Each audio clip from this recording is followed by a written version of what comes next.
Halo para penggemar suyanto.id, kita ketemu lagi. Semoga Anda semua sehat walafiat dan bahagia tentunya. Malam ini tetap bersama channel suyanto.id, sebuah channel untuk berbagi pengetahuan dan belajar sepanjang hayat.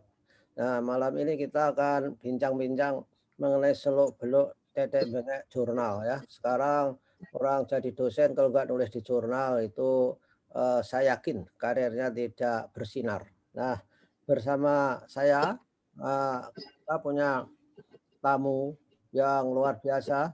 Beliau adalah Indah Retnawati PhD, Ibu Indah Retnawati PhD. Jadi kalau bahasa Indonesia PhD, Physical of Doctor. Nah, beliau adalah dari UNY, dari program studi pendidikan matematika, alumni UNY juga, lulus tahun 2002, kemudian S2 di New South Wales, Sydney. PhD-nya juga sama, di universitas yang sama, lulus 2014. Jadi masih sangat-sangat up to date ilmunya. Nah, Bu Indah ini adalah sangat aktif dalam perjurnal-jurnalan, sehingga beliau adalah menjadi associate editor. Ada di Cakrawala yang terindeks Scopus Q3, kemudian Asian Journal of Assessment and Technological and Learning di Malaysia, dan Ethnomathematics Journal juga ada di UNY. Banyak sekali publikasi di jurnal berreputasi internasional. Kalau ada hampir 20 lah, tapi kalau dibaca semua CV ini, kita tidak jadi ngobrol, hanya membaca CV saja. Tapi percayalah, ini adalah tamu yang berprestasi dalam bidang publikasi. Kita sapa dulu.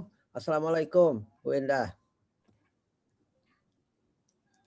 Waalaikumsalam warahmatullahi wabarakatuh. Terima kasih Prof. Yanto sudah mengundang saya di sini. Ya, terima kasih juga ada di sini. Jadi, saudara pendengar, pemirsa suyanto.id, ini Bu Indah. Tapi saya kalau memanggil Bu rasanya menuakan. Jadi kan panggil nama saja, Indah. Seperti biasanya saja Prof manggilnya, dah gitu, nggak apa-apa.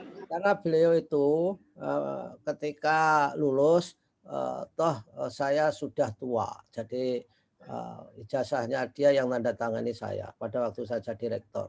Dan panggilan nama itu Indah, itu hanya sekedar nama, itu panggilan yang diperuntukkan orang-orang penting sebetulnya. Jadi seperti Jokowi, Habibie, SBY, Joe Biden, Clinton, Barack Obama, nggak ada pakai Pak SBY, Pak, nggak selalu. Begitu pula orang terkenal seperti penyanyi-penyanyi terkenal, BCL, nggak ada Bu BCL. Kemudian siapa lagi? Misalnya ya siapa saja lah. Misalnya ada penyanyi pria siapa? Pakai Pak juga nggak ada, cukup nama. Sehingga dipanggil Indah saja. Nah, bagaimana jurnal Indah? Sehingga kamu bisa tertarik menjadi salah satu pengurus jurnal yang sekarang terindeks Scopus. Itu dulu saya juga ada di situ, jadi redaksi di situ. Dan zaman dulu nggak ada orang menulis, kalau nggak ada yang menulis, redakturnya harus menulis. Ini prosedur dulu beda dengan sekarang. Ceritakan gimana supaya orang terinspirasi dari apa yang Indah lakukan. Indah.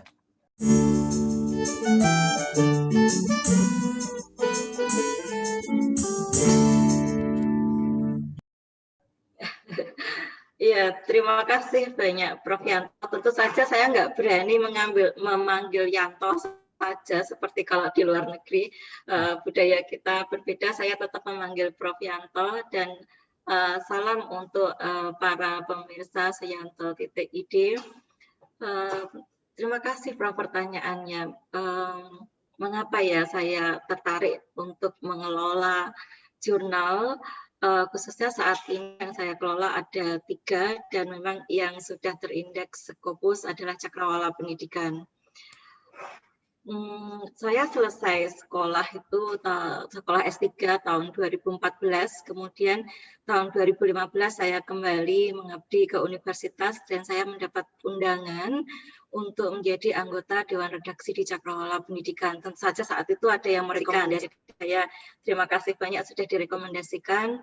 Kemudian dari sana saya belajar dari para dewan redaksi. Sebagian besar di sana adalah para ahli pendidikan yang ada di UNY. Kemudian saya belajar tidak hanya pengelolaan jurnalnya, tetapi juga belajar bagaimana teknik menulis dan secara substansi artikel hasil penelitian di bidang pendidikan itu yang seperti apa.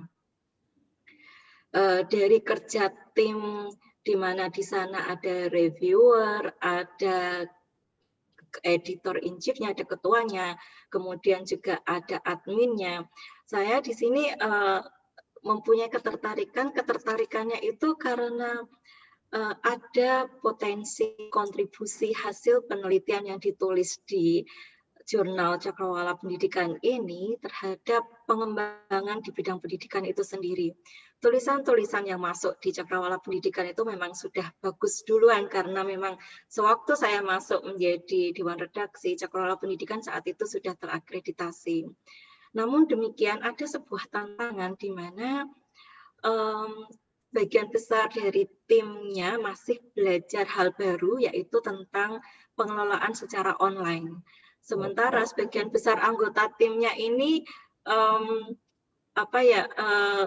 untuk beradaptasi dengan teknologi baru itu butuh waktu, butuh pendampingan yang cukup, dan sewaktu saya masuk di sana saya mendapati loh, ini sistemnya akan sangat membantu dalam pengelolaan, dan kemudian saya menjadi tertarik menularkan pengalaman saya menggunakan online system di dalam menjalankan atau memanajemen artikel dan seterusnya. Kemudian saya ditawari oleh Prof. Burhan yang menjadi ketua atau editor in chief untuk menjadi associate editor. Nah, dari situ saya menikmati karena saya belajar, mendapat kesempatan untuk belajar membaca hasil penelitian orang lain. Kemudian bagaimana menyajikan hasil penelitian yang sebetulnya penelitian yang biasa dilakukan oleh umumnya di bidang tertentu, tetapi dengan penyajian yang berbeda, dengan teknik atau sentuhan yang berbeda. Ini menjadi semacam tempat untuk saya mengembangkan, saya mendapatkan ilmu pengetahuan untuk diri saya sendiri. Dari situ ya seperti ada passion gitu loh Prof, seperti ada saya mendapatkan kesenangan, mungkin karena sebelumnya saya juga memang senang menulis, senang membaca, jadi ada kesempatan terbuka seperti itu membuat saya menerima dan konsisten untuk mematuhi prosedur yang ada di pengelolaan, sehingga akhirnya saya pun bertahan sebagai pengelola sudah mungkin 6 tahun ini di Cakrawala Pendidikan. Dan dalam perjalanan itu saya belajar banyak sekali dari para pengelola yang lain. Kemudian meskipun banyak hal yang saya akhirnya pelajari secara otodidak waktu itu, namun saya sangat menikmati bisa membantu publikasi, tapi membantunya ini bukan membantunya ini karena saya bisa memberikan saran-saran tentang bagaimana sebuah artikel bisa menjadi lebih baik. Di situ ada kepuasan tersendiri di satu sisi. Di sisi yang lain seperti tadi yang saya sampaikan, saya juga belajar dari substansi, dari penulisan, dari hasil penelitian yang disajikan oleh para penulis yang mengirimkan ke artikelnya ke jurnal. Aduh, Prof, agak grogi. Ya, jadi Iya. Kita guyon-guyon aja di sini. Iya, jadi ceritanya begitu, Prof. Awal mulanya ada yang mengundang saya, jadi saya diundang oleh Cakrawala Pendidikan untuk menjadi reviewer, dan dari kerja tim itu saya tertarik untuk kemudian lanjut mengelola. Oke, dan ketika jurnal yang Indah geluti di situ, ikut mengelola bersama tim. Wah, ini internetnya juga agak lumayan ngadat ini. Jadi benchmark-nya jurnal Cakrawala Pendidikan kemana itu? Untuk in-house style misalkan saja. Ada nggak ketika itu tim memutuskan, "Wah ini ikut jurnal mana-mana," gitu atau memang mengkreasi sendiri tim itu dengan, model yang memang itu miliknya Cakrawala Pendidikan. Gimana itu? Ya, kalau boleh saya bercerita tentang Cakrawala Pendidikan itu sendiri, Ya, secara panduan, secara ciri khas isinya, secara gaya selingkung, itu Cakrawala Pendidikan mengembangkan sendiri. Cakrawala Pendidikan ini usianya kira-kira setua saya. oh iya, Jadi, ya, pasti saya juga jadi mencoba dulu. saya masuk Cakrawala Pendidikan itu Cakrawala sudah berdiri dengan ciri khasnya sendiri. Ya, Namun karena tadinya dia lahir dan berkembang di situasi yang konvensional, padahal untuk tuntutan ke internasional itu perlu sentuhan teknologi. Nah, ya. di situ kemudian ada benchmarking khususnya dalam pengelolaan secara online, pengelolaan secara peer review yang berstandar internasional, termasuk sampai ke proses editing dan acceptance-nya. Iya, iya. Oleh itu kan syarat ya, syarat di-recognize oleh, kita berindeks Scopus ya, Cakrawala Pendidikan itu. Alhamdulillah sudah. Jadi, waktu itu didaftarkan tahun 2018, kemudian menunggu sekitar 8, 9 bulan untuk mendapatkan hasilnya, dan mulai terindeks, mulai ada pengumuman terindeks tahun 2019. Namun artikel sejak tahun 2018 sudah sudah berhasil diindeks atau direkam di database-nya Scopus sampai sekarang. Oke. Boleh nggak menceritakan rasio, yang accepted dengan yang rejected gitu, Hmm, ya, jurnal itu. Boleh nggak itu cerita di sini? boleh sekali, sangat terbuka, Prof. Ya, Um, sebelum terindeks Scopus atau mungkin saya ceritakan mulai dari sebelum ada online system. ya oke. Sebelum ada online system, pengiriman artikel secara manual, bahkan ada yang print out dikirim lewat pos, Oh ya, atau kemudian disertai CD, atau ada yang USB, kemudian kita proses manual sekali, dan di situ karena mengerjakannya secara manual, konvensional, sehingga kita tidak bisa begitu menganalisis nah, berapa artikel yang bagus, berapa artikel yang diterima layak tanpa revisi, dengan revisi, atau ditolak. Nah, kemudian dengan adanya online system, kita bisa menganalisis itu karena semua submission melalui laman website yang disediakan. Semenjak terindeks oleh Scopus tahun 2000, kita mulai dikenal terindeks Scopus tahun 2019, jumlah artikel yang dikirim ke Cakrawala Pendidikan meningkat secara signifikan. Tadinya dalam 1 tahun kita mengelola sekitar 150-200 artikel, kemudian saat ini atau tahun 2020 kita mengelola sekitar yang masuk itu ada sekitar 1.200-an, oh, kemudian dari sebanyak itu sekitar 500-an itu kita tolak. oh, 400 kita tolak langsung, kemudian ada sekitar 100 kita tolak setelah proses revisi, dan dari artikel yang tersisa dengan bahwa akan diterima apabila ada revisi, yang kemudian berhasil diterbitkan itu hanya 60 dalam 1 tahun. ya, Sehingga kompetisinya sangat ketat. Nah, berarti ini terbuka untuk para pengelola jurnal bidang pendidikan lainnya di Indonesia, bahwa market atau pasar untuk publikasi jurnal di Indonesia itu sangat tinggi. ya. Ya, Ya, apalagi memang kalau naik pangkat semua kan harus jurnal terindeks Scopus, kemudian iya, atau bereputasi. termasuk Cakrawala itu kan di situ ada apa Q indeksnya, Q3 indeks ya. Q3 itu layer Itu 3. tolong dikasih penjelasan kepada masyarakat supaya dia tahu seperti apa perjurnalan itu. Ya, mungkin saya ceritakan secara singkat atau yang saya ketahui. Jadi analisis yang dilakukan melalui dari fasilitasi atau dari tools yang dimiliki oleh jurnal pengelolaan secara online itu, selain dari banyaknya artikel yang masuk, direvisi, diterima, ditolak, itu juga ada berapa banyak yang ngeklik lalu mensitasi. Sitasi itu. Sitasi. Oh, dibaca. Tidak hanya dibaca, tetapi juga dirujuk. Digunakan untuk dipublikasikan di jurnal lain yang juga terindeks oleh Scopus. Jadi saat ini Q3 itu artinya kita ada di kuartil 3, berarti ada di 50.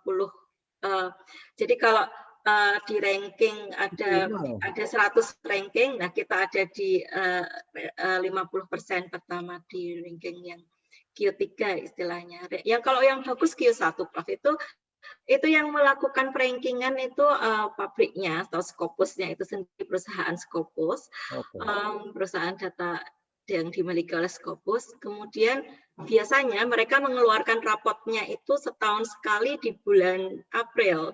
Jadi 1 bulan lagi kita akan menerima rapot. Dalam 1 tahun terakhir ini, artikel yang kita publikasikan ada berapa yang mensitasi, itu akan menentukan rapot kita besok. Q-nya, kuartilnya masuk ke berapa. Ya, itu pernah naik turun tidak? Atau tiba-tiba lahir kemudian Q3?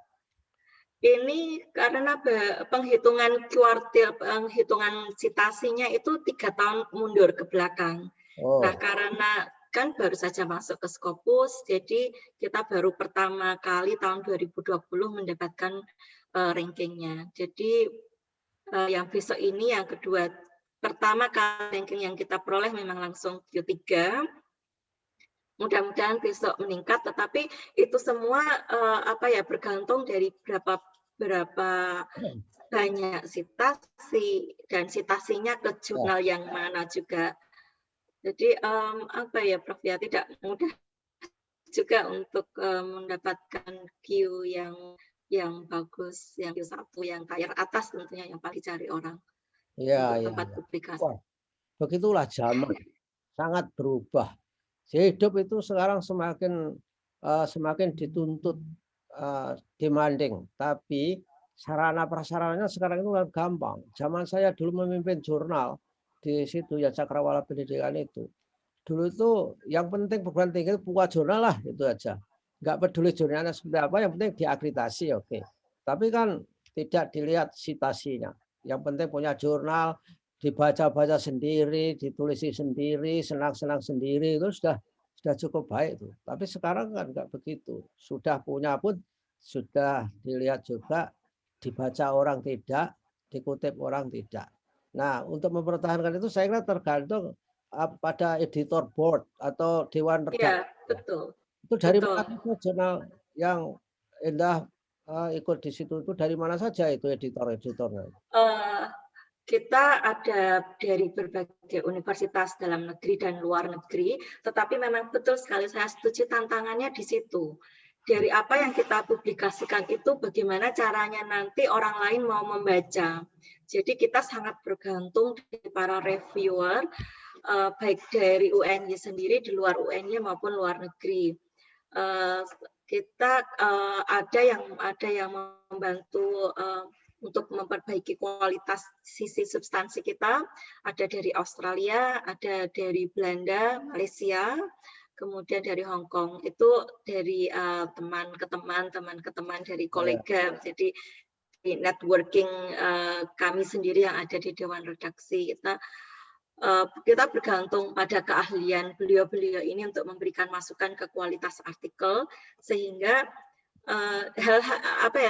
metode penelitian yang biasa atau pertanyaan penelitian yang biasa diredaksikan menjadi baik keterbacaannya internasional Sehingga harapannya itu tidak hanya terindeks, tetapi juga dibaca, disitasi, dan disitulah sebetulnya kontribusi terhadap ilmu pengetahuannya kan, Prof? Ya, Ya kan, Prof? Jika dipakai oleh orang lain.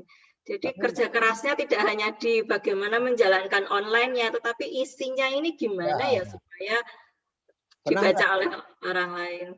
pernah nggak Indah ketika mereview sebuah jurnal yang dicakar obligator ketawa-ketawa itu, oh ini nyontek ini nyontek ini. Pernah nggak kira-kira menduga gitu? Ada ya? Iya pernah, jengkel pernah, ketawa-ketawa pernah, misalnya ada yang kita punya software kan untuk ngecek plagiarismenya, kalau tinggi langsung kita tolak, Prof. Kalau sekarang kita seperti itu. Jadi yang direviewkan itu memang yang tidak memuat plagiarisme tinggi. Kemudian ketawa-ketawa itu kadang tuh ketawa-ketawanya begini, ada penulis yang mengirimkan email atau WA bahwa mempunyai mempunyai hasil penelitian yang bagus dan mohon untuk diterbitkan, tetapi artikelnya ini tidak ditulis sesuai dengan panduan. Nah, Oh, terus ini kita gimana mau membantunya? Jadi kan edukasi kepada para penulis yang masih awam tentang perjurnaan itu juga menjadi misi di Dewan Redaksi kami. Jadi kita juga kemudian memandu ini loh, ikuti dulu panduannya. ya, ya. Jadi untuk sekarang ini Oh ya, online ya kita system sekali. itu kan menuntut semua penulis itu harus mempunyai literasi IT ya, betul nggak? Karena untuk Setuju, daftar, untuk macam-macam, betul ya? setuju. Setuju sekali. Literasi untuk menggunakan teknologi salah satunya adalah mencari informasi yang tepat yang sudah ada di website. Jadi kalau sudah ada di website, coba deh jangan tanyakan atau sebelum bertanya cari dulu informasinya yang ada di website. Nah, hal yang seperti ini gimana dulu, Prof? Ya, ya, Kita bersama-sama untuk ya. mengembangkan, meningkatkan literasi teknologi. Ya, memang itu tidak gampang. Itu menyangkut culture masalahnya. Ya, harus diedukasi. Literasi kita itu tidak baik loh sebetulnya. Saya kan pernah yang mengundang orang untuk ulang tahun. Kamu juga saya kirim ya dulu. Ulang tahun yayasan yang saya Oh pimpin. iya, ya, ya saya ikut. Orang itu ada 5 orang itu minta maaf paginya. Maaf, 5 orang sudahnya, 4 orang sebelumnya. Jadi sebelumnya itu dia sangat pede sekali dengan alibi mengajar. Sebetulnya nggak pengen hadir aja menurut saya. Oh, saya besok saya mengajar, Prof. Mohon maaf saya nggak bisa ikut. Memangnya ngajar malam hari? Masa jam 8 ngajar? Oh, ternyata malam ya, sampai pagi. Jadi membaca undangan bahwa besok tanggal sekian di Zoom itu enggak ada yang tidak literat.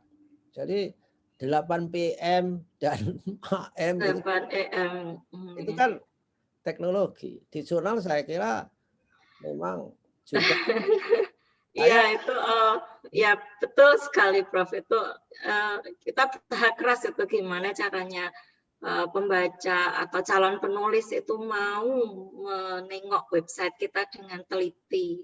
Tapi saya kira itu tidak hanya tugas di jurnal saja ya Prof ya. ya, Itu gimana ya kita sama-sama belajar supaya melek informasi yang tersedia di berbagai sumber. tapi lama-lama bisa. Memang perlu waktu. Kalau dipaksa kan bisa.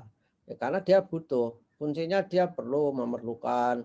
Kalau nggak perlu, nggak perhatian. Kalau memerlukan ya harus comply dengan requirement yang ditetapkan itu. Nah, tadi editornya itu permanen atau tidak ya? Atau menurut pengetahuan yang harus direview dah? Permanen, maksudnya permanen gimana, Bro? Misalnya Maksudnya editornya itu terus gitu? aku terus ada di dalam jurnal itu semua di list di situ, atau kadang-kadang kita mengirim ke ahli yang itu diminta menjadi reviewer begitu. Oh, ganti-ganti isi artikelnya. Ya. Jadi, ada apa, kita mempunyai daftar nama banyak ya Prof ya, kita kumpulkan di daftar nama.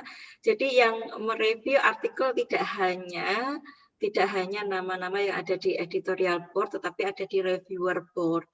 Dan ini kita sebanyak-banyaknya menggunakan apa ya, meminta bantuan dari para ahli, tidak hanya di satu universitas tetapi berbagai universitas, supaya ini loh apa, kita mendapatkan masukan yang lebih banyak, atau istilahnya apa ya Prof ya, kalau yang ngecek dari perspektif yang berbeda barangkali bisa menemukan kesalahan yang mungkin tidak terbaca dari perspektif yang lainnya, atau ya adalah masukan-masukan yang kadang yang kan editor itu kan nggak ahli semuanya, Prof. Ya, betul. Ya kan, kita butuh para ahli yang sesuai di bidang itu. Jadi Ya. Ya gonta-ganti namanya, banyak yang kita undang, dan alhamdulillah selama ini banyak juga yang mau membantu. Saya malah belum pernah ini mereviewkan ke Prof Sianto. Saya sudah nggak bisa lagi lah, nggak usah disuruh-suruh begitu. Ilmu saya sudah out of date, jadi saya sudah nggak bisa lagi mengikuti teknologi yang seperti itu. Saya kan 2 tahun lagi pensiun, jadi nggak usah disuruh mereview lah. Daripada Mungkin sekarang ini ya platformnya ganti yang seperti ini ya, podcast seperti ini. Ini menarik juga loh Prof. Ya. Sepertinya dalam kehidupan hari-hari itu kita enjoy ya mendengarkan percakapan online seperti ini dan sebagainya. Saya malah jadi kepikiran ini mensosialisasikan tentang panduan jurnal dan sebagainya melalui cara atau platform seperti ini. Ya harus. Sianto.id. Ya karena apa? Karena lama-lama printed material itu juga akan ditinggalkan orang. Coba saja ini. Koran, kemudian TV, saya prediksi dalam 10 tahun lagi sudah ditinggalkan orang. Jadi orang pengen mendapatkan media yang integrated, kemudian fleksibel dan individualized. Kalau Hendak nonton TV kan nggak bisa sesuai kemauan kita. Iya betul. TV-nya. Tapi kalau di misalnya sosial media seperti platform seperti ini orang milih banyak sekali. Mau pengajian jenis ustadznya ya banyak sekali. Tetapi ini juga bahayanya luar biasa. Apa itu, Prof? Ya, saya pernah wawancara itu juga saya menamakan media sosial itu menjadi atur pusat pendidikan. Di samping 3 yang diajar sekolah, keluarga, masyarakat. Sekarang anak-anak kita itu dididik oleh media sosial. Padahal di media sosial itu luar biasa, sangat liberal. Jadi ada konten yang pertanyaannya itu sama saja terhadap bintang tamunya dan pertanyaannya itu vulgar, kemudian porno, dan itu menginspirasi anak-anak kita untuk berimajinasi yang salah karena belum waktunya. Tetapi konten yang seperti itu baru ditayang seminggu saja, yang nonton itu sudah 5 juta, bayangkan. Saya yakin 5 juta itu ada. Itu di antara mereka itu anak-anak SMA, anak-anak SMP, kemudian mahasiswa kita. Sehingga harusnya ada regulasi. Sehingga menjadi tripusat, cantor pusat itu tadi. Nah itulah persoalannya. Nah saya kira jurnal itu juga kita harus dipikirkan. Juga tidak saja printed, dan jurnal kita kan juga online juga kan. Itu. Online, betul. Bisa diakses siapapun, kapan saja. Ya, makanya saya membuat platform seperti ini, maksud saya adalah untuk membuat konten alternatif dari yang didominasi oleh orang-orang yang kontennya itu tidak mendidik. Nggak apa-apa, nggak banyak pengikutnya nggak apa-apa, tetapi bisa mengedukasi orang. Nah, kemudian jurnal dari editor-editor itu Ya. Insentifnya orang mau jadi editor. Nah, padahal kan mungkin kepuasan atau ada rekognisi atau mungkin dari situ ya mungkin bagian dari portofolio dia menjadi orang yang hebat begitu. Apa kira-kira orang mau jadi editor? Yang menarik ya dari apa sisi material yang mungkin hampir tidak ada yang bisa dijanjikan berharap jadi kaya dengan menjadi editor. Itu mungkin tidak. Kita tidak ada gaji bulanan. Ya. Tidak ada gaji bulanan. Kinerja kita kinerja kita lebih banyak ke kontribusi ilmu pengetahuan, Prof. Ya, Jadi ya. insentifnya adalah ikhlas, tapi tidak mudah untuk ikhlas. Ya. Karena kadang-kadang itu kita juga ngeremeng juga. Kita ngeremeng juga ini artikel seperti ini sudah diminta merevisi, nggak direvisi, sudah diberi catatan detail, diminta kurangi kata, diminta nambah tabel, ini kok yang nggak dikerjakan. Adalah semacam itu, tetapi ya setelah itu dimaafkan. Lalu kemudian ada lagi dan seterusnya. Jadi lebih banyak ke professional development untuk diri sendiri. Ya, kalau itu sih bukan tidak ikhlas kalau gundel-gundel seperti itu. Itu saya ya dalam itu keprofesionalisme saya kira. Itu memang harus apa itu compliance. Dan harus compliant terhadap aturan. Jadi kalau tidak compliance terhadap apa in-house style-nya jurnal ya nggak bisa. Menurut saya cara mengedukasi ya dibiarkan saja kurang sedikit. Tapi kita juga sayang juga ya. Kurang sedikit. Iya, Prof. Nanti kita sendiri kadang juga yang kelimpungan karena nggak dapat artikel. Kalau semuanya kita biarkan, semuanya kita tolak, lah ini kok terus jadinya malah nggak ada artikel yang untuk dipublikasikan. Jadi meskipun cakrawala pendidikan sekarang sudah Q3, itu untuk mendapatkan artikel dengan standar yang kita inginkan itu juga masih tidak mudah. Ya, meskipun kita sekarang sudah inilah sudah pilihannya banyak, tetapi dengan banyak pilihan kita standarnya juga naik kan, ya. Filternya juga semakin ketat.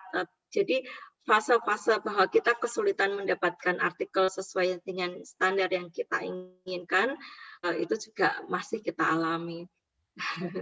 Jadi, penyakit yang sering membuat penulis nggak diterima itu apa? Kalau saya juga biasa menulis saya biasa menulis di mana-mana. Jadi menulis itu memang rewarding, punya umat tak tampak. Jadi orang bisa terkenal karena menulis. Apa kira-kira penyakit yang sangat penyakit utamanya adalah karena tidak menaati panduan. Di dalam panduan itu kita sudah memberikan jelas sekali misalkan persyaratan dasar ya. Jumlah kata minimal 5.000, tapi ngirim hanya 3.000 kata. Kemudian memuat kita pakai sistematika yang pendahuluan, metode, hasil, pembahasan. Ini tidak ada bagian hasil dari metode langsung pembahasan. Ya kayak gitu kan bikin loh ini tuh penelitian hasil diminta mendeskripsikan hasil secara terpisah kok nggak ada hasil. Terus ini daftar pustaka, Prof. Daftar pustaka itu isinya pustaka yang lokal semua. Atau mayoritas lokal semua. Nah ini mau dibawa ke internasionalnya kan kita mau dongkrak itu berat sekali rasanya. Jadi mau nggak mau ya udah kita tolak. Mungkin orang-orang seperti itu mungkin menggunakan ghostwriter mungkin. Ghostwriter. Dia sendiri nggak nulis. Dia nulis anak buahnya, sudah nggak ngecek, dikirim-kirim ya sudah terserah anak buahnya juga nggak peduli amat. Mungkin ada loh seperti itu. Mungkin ada, tetapi saya belum mendapatkan bukti mendapati sendiri, tapi mungkin ada seperti itu. Terus mungkin ini kebiasaan lama, Prof. Jadi beliau ini sudah orang senior dan sudah menulis di banyak jurnal lama, tetapi bahwa jurnal kita ini berevolusi ya, Prof ya. Berevolusi mengikuti perkembangan zaman, tapi evaluasinya nggak diikuti. Jadi model nulisnya masih model nulis yang lama. Nah, ini juga ini sebetulnya tulisannya bagus, tapi model nulisnya model nulis lama, nggak ikut panduan yang sekarang. Itu juga mau nggak mau kita tolak. Tapi menurut pengalamanmu, mengedukasi orang yang seperti itu lebih mudah atau lebih sulit dibandingkan dengan penulis baru? Nggak mudah, Prof. Kadang susah dibilangin. Susah dibilangin. Sudah, misalnya begini, jumlah kata hanya 4 ribuan. Kita minta nambah minimal 5.000. Ditambah beneran jadi lebih dari 8.000. Itu pernah ada kayak gitu. Nganyel, oke. Terus ya ada semacam itu. Jadi